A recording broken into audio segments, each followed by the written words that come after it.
herbivores, as if it didn't, our ecosystem would be completely destroyed. It would be completely destroyed as the herbivores would overgraze and would eat up so many of our crops that there would be nothing left for us to harvest.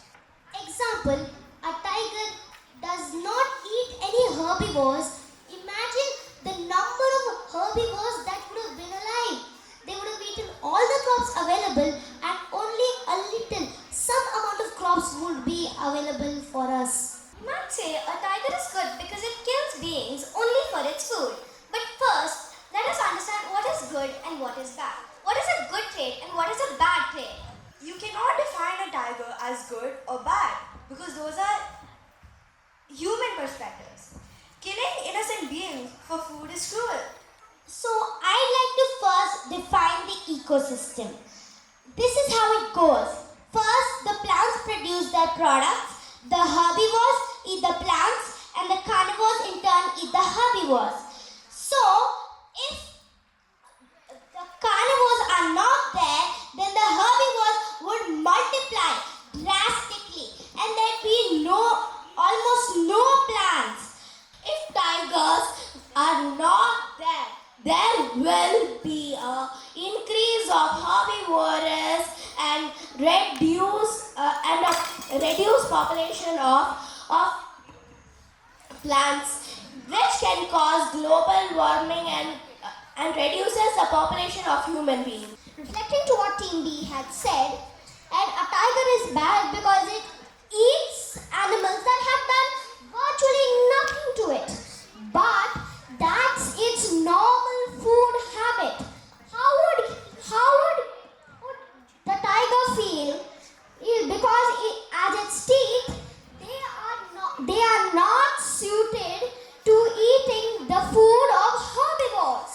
They are only suited for eating the food of carnivores, which is meat and flesh. So it is their natural habit to do this. Nothing can prevent it. Tigers do not eat herbivores or humans with an evil intent.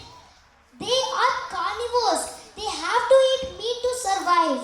What we are talking about is a tiger is good or a tiger is bad. And we define bad as something related to making people feel fear, killing, cruelty, unfair, being unfair to other organisms. So back to our first point, that killing innocent beings for food is bad. We're talking about from an ethical perspective. As you have just heard, we have told about what is good and bad. As you can see, a tiger possesses all of these things that are supposed to be there in bad. If all of these perspectives were there in a human, wouldn't you think that human was bad? Over to Team C. So I'd like to continue with my rebut. Team B has stated that the tiger is bad because it eats other innocent animals. So, and humans also are bad because we also eat other animals. I would like to say that recently in Thailand they have increased the population of deer so that there will be a correct balance between carnivorous, herbivores and the human beings. So why would they do this unless tigers are not good? So I have a question to Team B. My question is that we eat mutton, we eat liver, we eat chicken. So you're being hypocritical to tigers as you're giving the tigers a bad name. And just because they're eating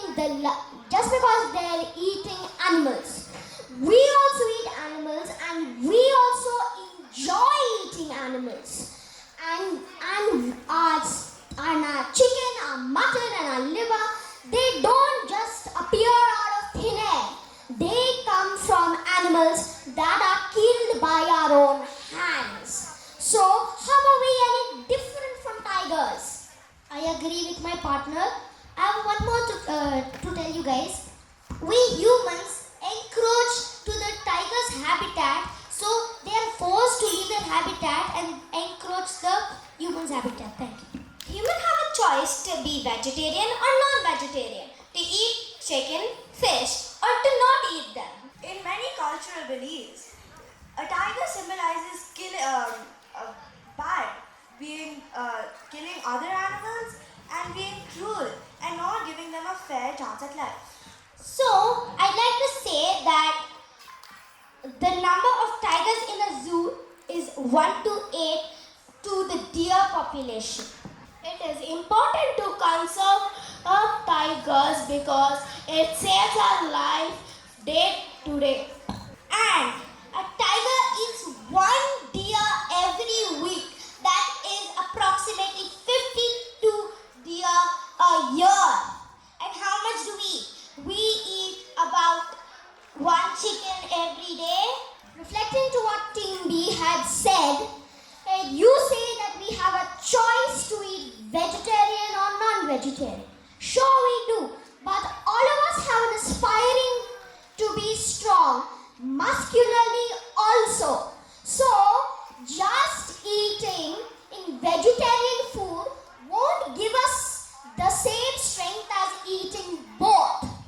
If we are, and since we have to kill to eat meat to make our bodies strong, there is no other way we can do that without killing. And so, I am still strongly in the favor of the topic. I'm strongly in favor, and I have not changed my decision that a tiger is not a bad animal. Like you said, there are vegetarian alternates to non-vegetarian foods. And also, like you said, if tigers do not eat herbivores, then there would be an excess number of herbivores. But then, who eats tigers? Nobody, right? So then the same thing is that, like tigers, herbivores also eventually die, right? Now, I have told you about what is evil and good. I would like to ask you if you find the same qualities in a human being, would you think that they are good or would you think they are bad?